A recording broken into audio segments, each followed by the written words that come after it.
Mercosur explained in 5 minutes. Common Market of Mercosur is the most comprehensive initiative of regional integration implemented in Latin America. It's a trade bloc agreement between the South American countries, which was established under the Treaty of Asuncion in March 1991 and then later expanded under the 1994 Treaty of Rio Preto. Official languages are Portuguese and Spanish. At first glance, it may seem that the initiative has trade objectives, but Mercosur is much more than that. The main objective of Mercosur is to bring the free movement of goods, capital, services, and people among its member states. In 1979, tripartite agreement signature between Argentina, Brazil, and Paraguay. In 1984, the first informal talks on integration between Argentina and Brazil. Verse 4-2, July 31, 2012, Venezuela is officially welcomed into Mercosur trade bloc. August 1, 2013, the presidents of Mercosur countries lifts Paraguay's suspension after the inauguration of Paraguay's new president in August. The question is, 5 years later, do we still need it today? At the current moment, having a trade agreement with Mercosur doesn't seem like a wise choice. With that being said, we might need it in the future as Mercosur offers high potential economic benefits. In the last 2 decades, they have only succeeded in making trade agreements with Bolivia, Peru, Egypt, Israel, and Palestinian Authority, which might not be enough for them to improve their economy or fulfill the objective they aim to achieve. Negotiations with the EU hasn't worked out due to the political and economical problems between the members. Mercosur has sought to launch as many trade negotiations as possible over the past 2 years, but in addition to the apparently stalled talks with Japan, discussions with the European Union remain problematic due to South Americans' dissatisfaction over the issues such as Brazil's sugar quota.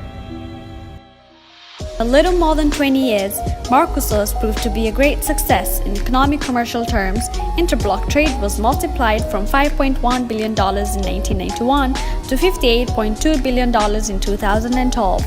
Furthermore, it increased integrational trade and investment flows, consolidated the democratic process, negotiated bloc, and so much more. After all these achievements, some setbacks occurred due to the failure to cease the process of integration with the macroeconomic stabilization plans in the country further complicated the liberalization process. The liberalization process was additionally faced with internal and external economic problems, thus harming the credibility of the integration scheme. Change in tariff level, lack of formal mechanism may be the reason for additional failures. Talks in the EU have still not led to the long-term sought deal.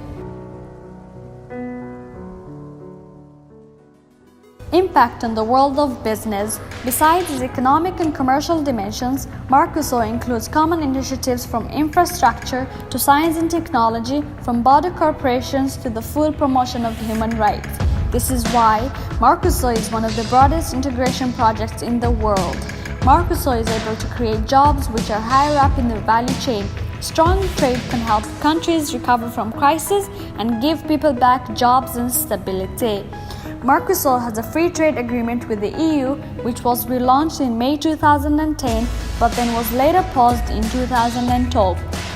Mercosur started negotiations for Korean trade deal with South Korea, which was launched in May 2018.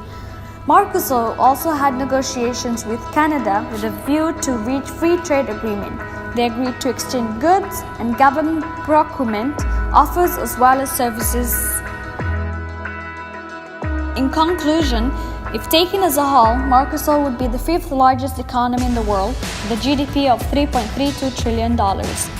Together with its 10 neighbors, Brazil is committed to South America's engagement in the process of economic growth, social development, and democracy.